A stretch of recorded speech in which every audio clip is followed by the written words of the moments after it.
Добро вечер, добро дојдовте во вестите на Каналус. Градоначалникот Димитровски оствари официјална средба со волонтерите од Мировниот корпус, кои од неодамна го започнаа својот ангажман кај нас. Се разговараше за можностите за соработка и користење на нивните искуства за решавање одредени прашања во локалната заедница. Двајца нови волонтери од Американскиот мировен корпус од неодамна се ангажирани во Кочани. Едниот своите обврски ги има во локалната самоуправа, а другиот во Сдруженијето на лица со инвалидитет мобилност. Градоначалникот Радко Димитровски оствари работна средба на која ги запозна со карактеристиките на општината и можностите за соработка со институциите и граѓанските здруженија.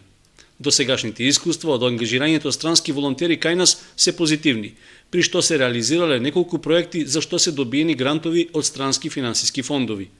По првата официјална средба со новоангажираните волонтери кај нас, од општината очекуваат продолжување на досегашната добра соработка. Се разменија искуства и информација околу тоа што е целта на волонтеризмот овде.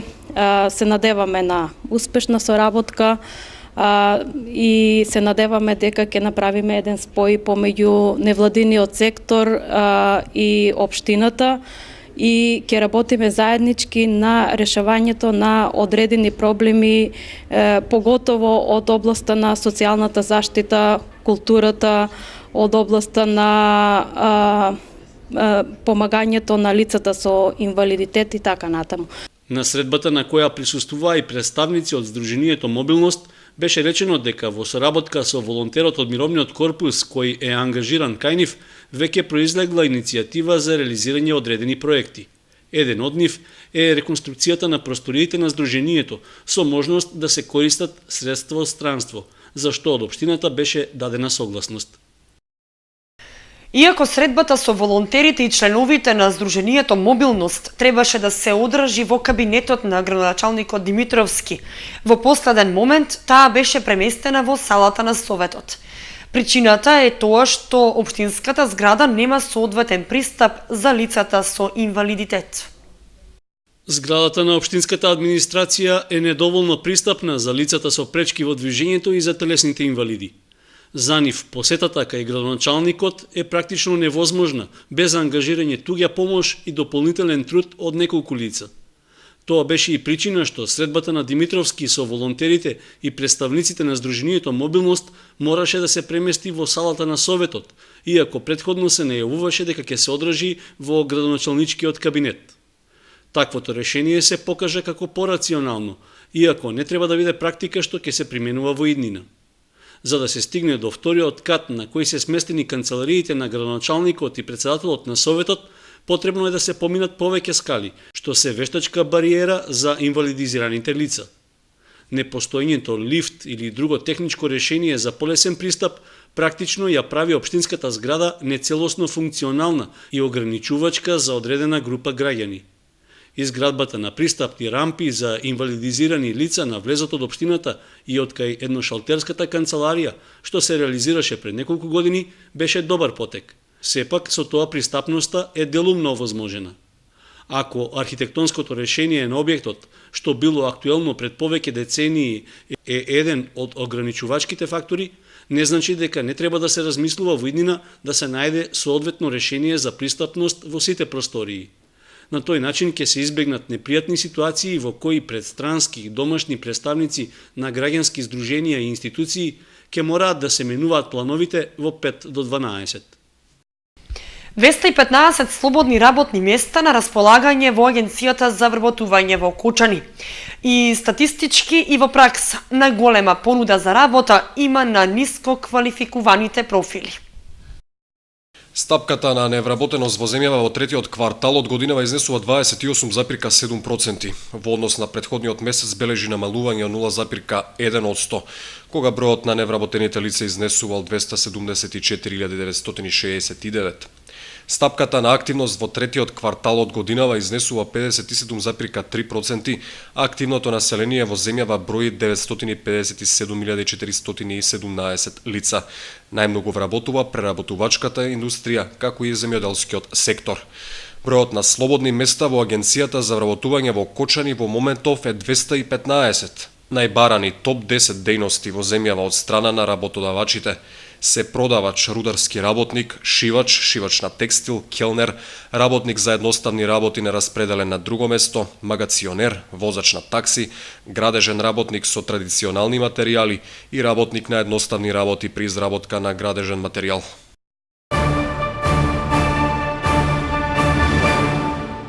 Годинава општина Кочани нема да организира конкурс за избор на најубаво новогодишно украсување на домовите и други објекти. Од општината нема официјално известување за причините за одложувањето, иако тоа беше едно од традиционалните одбележувања на новогодишната прослава. По 2 децениско организирање избор за најубаво новогодишно украсување, годинава кочанци не ќе можат официјално да се надпреваруваат во умешноста да го накитат својот дом. Локалната самоуправа нема да го објави вообичаениот конкурс за учество во изборот, со кој на најоригиналните идеи им се доделуваа награди. Од општината нема официјален став што е причината за одложувањето, иако токму средината на декември беше период кога се стимулираа граѓаните и сами да учествуваат во разубавувањето на новогодишната атмосфера. Факт е дека во последните неколку години интересот за пријавување на конкурсот беше во опаѓање, што најзабележително беше лани кога имаше само 4 кандидати и сите добија награди. Остануваат претпоставките дека можеби опаѓањето на куповната моќ и пренамената на парите за други поприоритетни потреби е една од причините за намалената заинтересираност.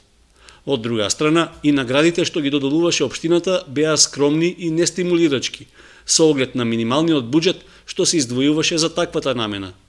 Поради тоа се доделуваа ефтини новогодишни украси, што само символично ја изразуваа желбата на локалната власт да им оддаде признание на најдобрите. Атмосферата на скромно одбележување на новогодишните празници ја дополнува и украсувањето на градот, за што се искористени неколкогодишните украси без значителни иновации и промени. Дали традицијата за избор на најубавите новогодишни аранжмани ќе прекине или е само пауза пред да се изнајде поинаков начин за негова реализација, ќе покаже времето. Јавна презентација за политичкиот систем во Македонија се одржава од салата на Советот на општината. Организатор и презентер беше младиот кочански правник Јалчин Неџипов. Една година по дипломирањето, младиот правник Јалчин Неџипов од Кочани по сопствена иницијатива одржа презентација за политичкиот систем во Македонија.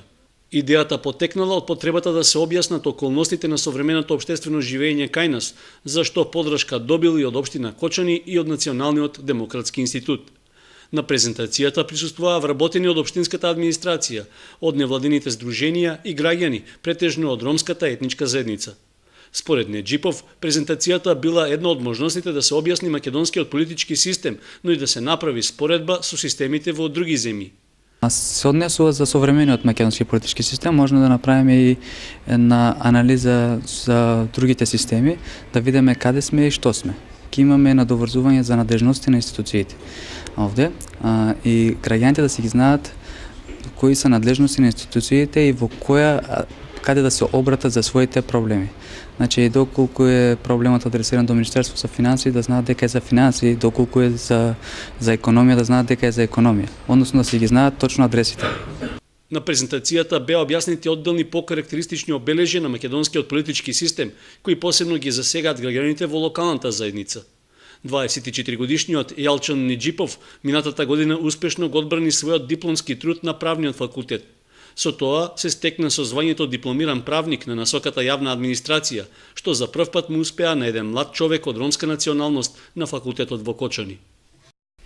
Централниот регистер за граѓаните на Кочани ќе биде отворен на 29 декември, со што ќе заврши серијалот што стартува на 18 во Куманово. Фирмите од февруари идната година ќе се регистрираат само по електронски пат. Измените се подготвени и треба да се достават до владата до крајот на овој месец. А до февруари идната година ќе има и доволен број регистарски агенти, преку кои може да се врши бесплатна регистрација на фирмата. Најавени се и повеќе проекти, меѓу кои е и системот за електронска нарачка на потврди. До јануари се очекува да се зголеми бројот на регистарски агенти, кои сега на ниво на држава е 121. Обуки се организираат во континуитет. а има и голем интерес од овластените сметководители. Годинава од вкупно отворени 6247 компании, 240 се регистрирани по електронски пат, и тоа го направиле овластени регистарски агенти.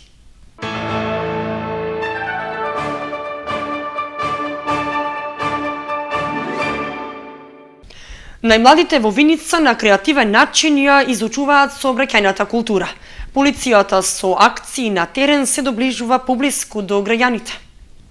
Полицијата во Виница избра интересен пристап за да ги поучи најмладите како се почитуваат сообраќајните правила и прописи. Со песна игра во изучувањето на теоретскиот дел од темата сообраќај се вклучија и органите на редот и безбедност. Проектот Полицијата поблиску до граѓаните ја вклучува најмладата возрастна група преку специјализирано DVD издание. Тие најпрвен го учат сообраќајниот буквар, а потоа го валоризираат наученото од букварот. Децата преку цртежи, односно така наречената арт програма, го покажаа стекнатото знаење од претходната средба со полицијата. Полициската станица во Виница, по примерот на останатите во државата, меѓу кои и Кочани, деновива на терен ја реализираше акцијата грижејќи се за својата безбедност, се грижиме и за безбедноста на другите.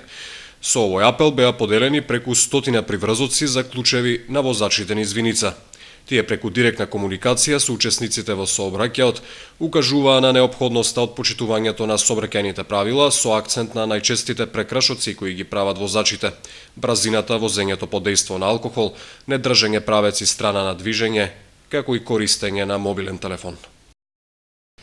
Хуманите граѓани на Македонија и македонските иселеници во странство го отворија срцето за Петар, 7-месечното бебе од Кочани, кое мора да се оперира колку што е можно побрзо во болница во Фиренца, Италија. До сега се собрани околу 5000 евра.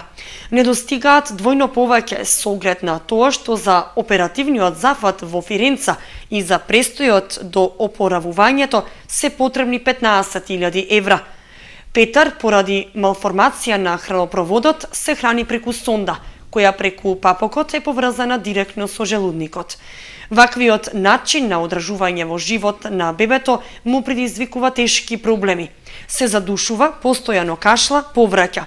Честопати има зголемена температура и деноноќно е под лекарски надзор на детската клиника во Скопје.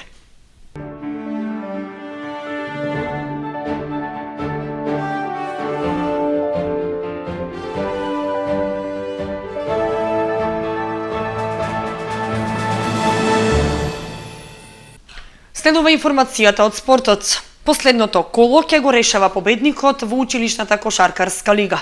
Во редовниот термин на програмата беа 2 надпревари.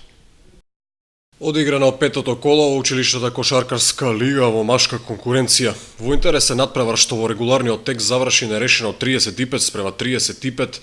Никола Карев во продолжението ја совлада Малина Попиванова со 45-39. Во вториот пак екипата на Свети Кирил и Методи забележа уште една лесна победа над Раде Кратовче со резултат 42-21. На табелата води Свети Кирил и Методи со 10 бода пред Никола Карев со 8, трета е Малина Попиванова со 2, а последен без бодови е Раде Кратовче. Во шестото и последно коло се среќаваат Раде Кратовче, Малина Попиванова и Никола Карев, Свети Кирил и Методи. Токму во вториот надпревар, во директен дуел ќе се решава победникот во годинешната сезона од училишната кошаркарска лига.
временската прогноза ги завршуваме вестите на Канал 8. Ви благодариме што бевте со нас. Пријатно!